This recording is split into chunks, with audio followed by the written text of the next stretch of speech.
Bonjour et bienvenue dans votre émission Mandarin TV Débat. Le 9 mars, le Cercle Asie des Sciences Po Paris Alumni a organisé un débat télévisé sur TV Guangzhou autour du documentaire L'Amphitrite. Jean-Pierre Raffarin, ancien Premier ministre, y est intervenu. Mais l'Amphitrite, qu'est-ce que c'est? De quoi a-t-on discuté lors de ce débat? En quoi est-il intéressant pour promouvoir les relations franco-chinoises? On en parle tout de suite avec Dominique Gétré, président du Cercle Asie des Sciences Po Paris Alumni. Dominique Gétré, bonjour. Bonjour Camille. Merci d'être venu jusqu'à nous. Est-ce que vous pouvez nous présenter brièvement l'Amphitrite? Oui, alors l'Amphitrite est un documentaire, et l'Amphitrite c'est le nom du premier bateau français qui a été envoyé par Louis XIV en 1698. Donc c'était une mission secrète de Louis XIV. Pourquoi secrète ? Parce que justement, à l'époque, les puissances maritimes dominantes étaient l'Angleterre et l'Espagne, et la France n'avait théoriquement pas le droit d'envoyer des bateaux sur la Chine sans passer par l'Espagne et l'Angleterre et leur demander l'autorisation. Donc c'était une mission secrète, il fallait que ce soit un bateau qui soit plus ou moins un bateau comme un bateau marchand, mais ça ne pouvait pas être un bateau officiel. C'était interdit par les conventions à l'époque. Et ça, c'est quelque chose que moi aussi j'ai appris en regardant le documentaire. Interdit par les conventions, mais qui a créé ces conventions alors? C'était les puissances maritimes dominantes de l'époque. C'était un peu hégémonique, franchement.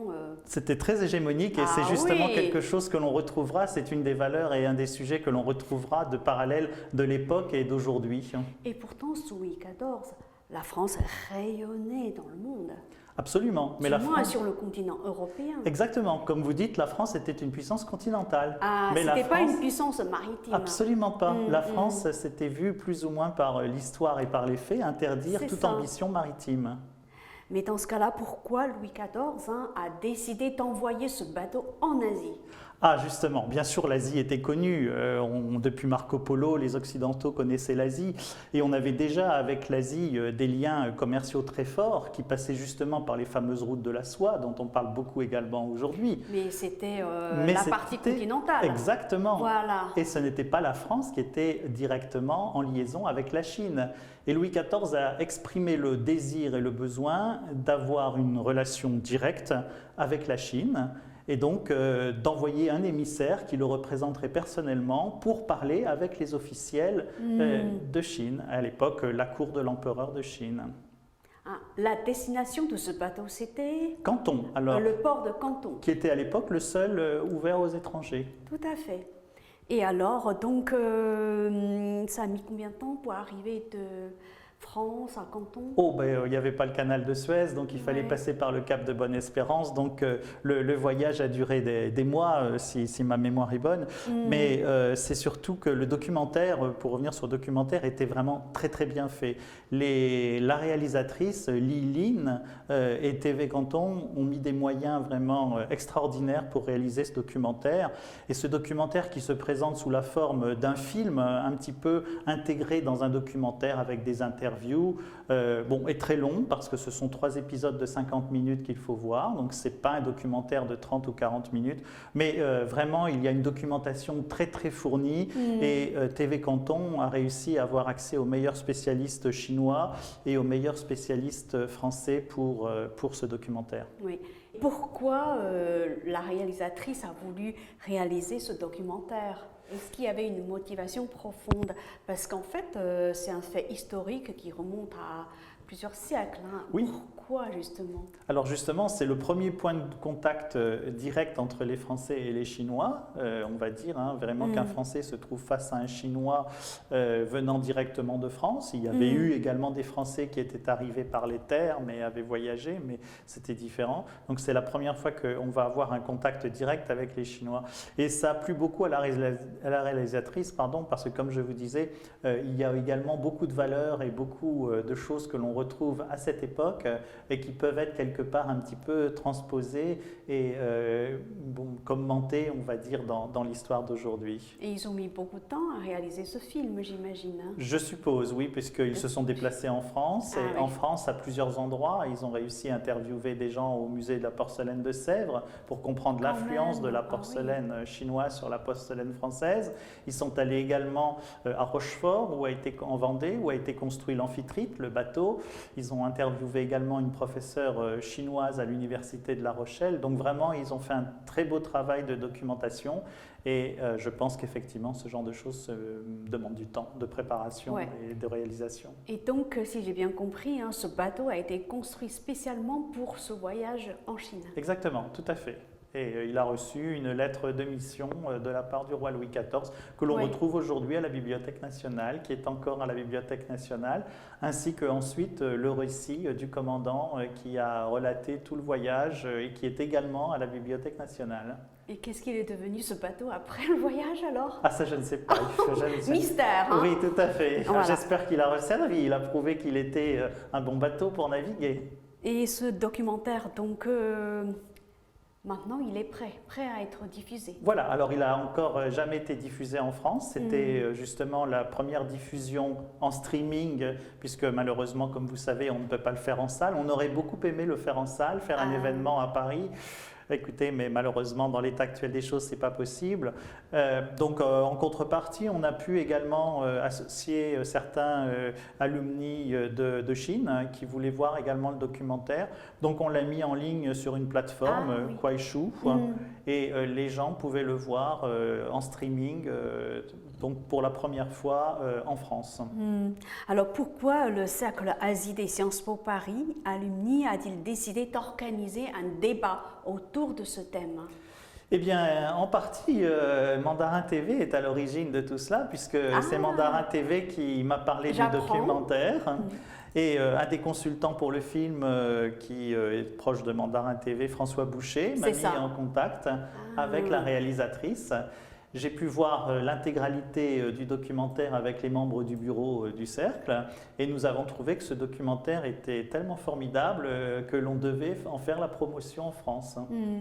Si j'ai bien compris, hein, Jean-Pierre Raffarin, ancien Premier ministre, est intervenu lors du débat. Tout à fait. Alors Jean-Pierre Raffarin a visionné le documentaire, l'a également trouvé formidable et aurait dû intervenir, mais malheureusement avec les problèmes de Covid et de changement d'emploi du temps, comme nous avions prévu le débat à l'heure du déjeuner en Europe, de manière à pouvoir toucher le public asiatique, chinois au même moment. Il n'a pas pu se libérer et il a eu des contraintes de dernière minute, mais il nous a envoyé un message d'encouragement, de félicitations destiné à TV Canton et à la jeune réalisatrice Liline. Mais maintenant, est-ce que vous pouvez nous en dire plus sur les thèmes que vous avez abordés lors de ce débat? Bien sûr, mais un des thèmes centraux qui nous a paru très important et qui nous a motivé à organiser ce débat, c'est que encore aujourd'hui, l'histoire est la base de la connaissance. Pour rencontrer des gens, pour connaître des civilisations, il faut connaître l'histoire. Et il est très important de voir qu'au regard de l'histoire, la France et la Chine ont eu des relations très profondes dès cette époque et avec des échanges très importants que l'on n'aurait pas imaginé, des échanges scientifiques. La France a apporté un certain nombre d'innovations scientifiques à la Chine et la Chine a également apporté un certain nombre d'innovations à la France. Donc il nous a paru que le thème du commerce et de la connaissance mutuelle par le voyage et par le commerce était quelque chose de très important qu'il faut encore une fois continuer toujours de remettre en valeur, notamment dans les relations entre la France et la Chine. C'est ça le sens du débat. Hein. Absolument. Ouais. Et pourtant, à l'époque, la Chine était un pays extrêmement fermé. Oui, mais l'empereur de l'époque se rendait compte qu'il n'avait pas tout en Chine et qu'il lui fallait s'ouvrir un petit peu sur le monde extérieur. Alors c'était très encadré parce qu'il ne voulait pas que les étrangers, bien sûr, remettent en question son propre pouvoir. Mais il s'est rendu compte, par exemple, qu'il n'avait pas la connaissance suffisante pour utiliser la latitude et la longitude. Et donc, par exemple, ce sont donc des jésuites français géographes qui ont fait la première carte de l'Empire chinois. La véritable carte géographique précise en latitude et longitude a été faite par les Français. De la Chine. De la Chine. Ah, oui, je on apprend ça, pas, et même moi on non apprend. plus. Il a fallu, Ouais, grâce à Liline et au documentaire de l'Amphitrite. Non, vraiment, j'incite vos auditeurs, s'ils le peuvent, À à visionner regarder, le hein. documentaire, parce que même des gens qui s'y connaissent un petit peu en Chine, Donc on peut le visionner. Vous pouvez nous donner une précision sur l'endroit où on peut visionner ce documentaire? Alors écoutez, pour l'instant, TV Guangzhou m'a dit qu'il le laissait encore un petit peu en visibilité, Ouais. en possibilité de visionnage en streaming sur la plateforme Kuaishou. Je ne sais pas combien de temps ils le laisseront. Dans son intégralité? Oui, ou- les trois Ah oui. épisodes sont sur la plateforme Kuaishou, qui est l'équivalent chinois de YouTube. Ça s'écrit comment? C'est pour nos téléspectateurs, hein. Euh, On peut visionner ça depuis la oui, France? oui, tout à fait. Ouais. Oui, oui, tout En à fait. français, en fait, c'est un film en chinois avec des sous-titres en français? ou- Alors non, c'est très Non. intéressant parce Oui, que mais là justement, aussi, c'est une question pratique, hein, d'ordre pratique. C'est un documentaire qui est filmé donc dans la langue d'origine des intervenants, c'est-à-dire que lorsqu'on interviewe un professeur chinois, il Ah. parle en mandarin. Lorsqu'on D'accord. interviewe un professeur français, Français, il parle en français. Et lorsqu'on interviewe quelqu'un d'étranger, il parle en anglais. Donc Ouais. le film est en anglais, chinois et français, mais il est de toute façon toujours sous-titré en chinois et en anglais lorsque ces langues ne sont pas utilisées. Ouais. Avec des voix off ou sans? Non, c'est sous-titré. C'est sous-titré, hein. C'est sous-titré. Ouais. Alors, dans ce cas-là, est-ce que vous pouvez revenir sur le rôle du Cercle Asie des Sciences Po Paris Alumni en Asie et en Europe? Bien sûr. Oui. Alors, à la différence des sections régionales des alumni de Sciences Po, qui, comme toute grande école, a des sections régionales basées sur la géographie, il y a une section des alumni à Shanghai, une section à Pékin, une section à Hong Kong. À la différence donc de ces sections géographiques, le Cercle Asie est basé à Paris et a vocation à regrouper tous les alumni. C'est vous qui le dirigez, hein. Voilà, depuis 2 ans, je suis en charge de ce cercle et nous avons pour vocation de regrouper tous les alumni qui s'intéressent de près ou de loin à l'Asie pour une quelconque raison. Ça peut être professionnel, personnel ou même simplement intérêt intellectuel, intérêt culturel. Est-ce qu'il y a beaucoup d'étudiants chinois qui font leurs études à Sciences Po Paris? Oui, oui, il y a beaucoup d'étudiants chinois qui font leurs études, notamment alors, au campus du Havre, parce que Sciences Po Paris a un campus délocalisé au Havre qui est focalisé sur des études asiatiques. Il ne faut pas confondre Sciences Po Paris et ses campus délocalisés avec les Sciences Po de province, les IEP de province, qui n'ont rien à voir avec Sciences Po Paris. Parce que les programmes d'enseignement sont différents? Parce que nous avons plusieurs campus délocalisés en province à Sciences Po Paris qui focalisent sur des zones géographiques différentes. L'Asie, c'est le Havre. Les pays méditerranéens, Moyen-Orient, c'est Menton. Voilà, on a un certain nombre de différents campus de province, mais qui sont des campus de Sciences Po Paris. Vous avez vocation à commencer vos études dans ces campus et ensuite de faire à Paris, de venir à Paris. Mais encore une fois, ne pas confondre avec les instituts de province qui, eux, sont complètement différents. Sciences Po Bordeaux, Sciences Po Grenoble n'ont rien à voir avec Sciences Po Paris. Et comment Sciences Po recrute des étudiants chinois concrètement? Eh bien, Sciences Po jouit d'une grande réputation en Chine. J'en ai pu le constater par moi-même et j'ai été heureusement surpris. Ouais. Mais malgré tout, Sciences Po a également un bureau avec 2 personnes à Pékin qui s'occupe des relations, un bureau de représentation de Sciences Po Paris qui s'occupe des relations avec les grandes universités. On a des accords pour les études, on a des accords de double diplôme et d'échange avec des grandes universités très prestigieuses comme Tsinghua à Pékin, l'université de Pékin. Exactement, et également Fudan à Shanghai. Ah, mais les plus prestigieux, et HKU, Hong Kong University à Hong Kong. Ouais. Donc on a vraiment des accords déjà existants d'échange et également de double diplôme. On a environ, dans les bonnes années, entre 60 et 100 étudiants chinois qui viennent étudier, qui viennent étudier à Sciences Po. Ouais. Ouais. Et en tant que président du Cercle Asie des Sciences Po Paris Alumni, est-ce que vous voyagez souvent en Chine? Oui, mais j'y voyage plutôt pour mes occupations professionnelles, sachant cela dit qu'à chaque fois que je vais en Chine, bien sûr, je rencontre les sections locales et j'essaie de rencontrer un maximum d'alumni et de contribuer à faire ce pont entre l'Asie, et notamment la Chine et la France. Alors, quels sont vos projets en cours?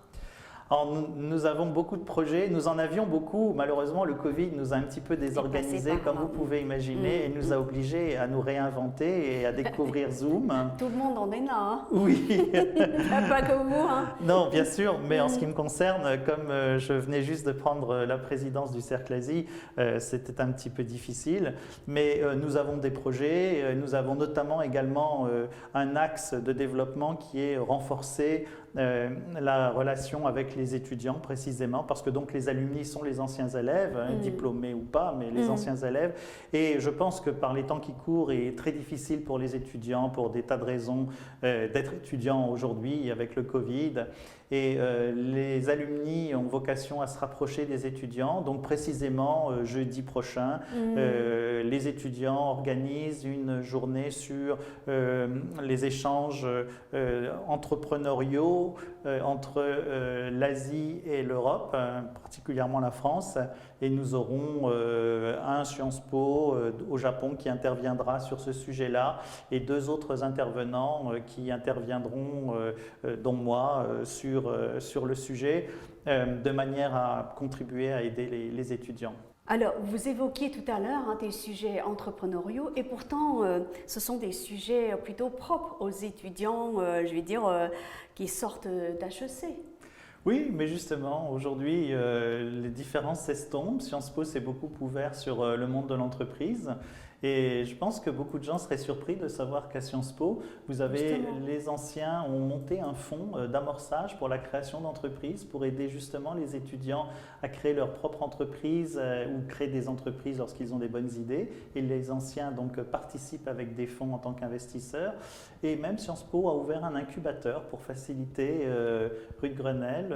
C'est une pépinière pour les tout à fait. entreprises, enfin les startups. Les startups, exactement, de création. Et on en a beaucoup. Donc même les étudiants de Sciences Po sont très intéressés par le monde de l'entreprise et la création. Et dans quel domaine alors? Un peu de tout. Il y a un peu de tout. Moi, j'ai surtout vu quelqu'un qui était sur l'information, l'intelligence économique et l'information pour les grandes entreprises souhaitant se développer en Chine. Mais je suis sûr qu'il y en a d'autres dans d'autres secteurs. Il y en a dans le sport, si ma mémoire est bonne également, puisque Sciences Po a un rôle aussi sur le sport, dans d'autres secteurs. Merci beaucoup d'avoir répondu à nos questions. C'est moi qui vous remercie. À bientôt. Merci beaucoup. Au revoir. Au revoir.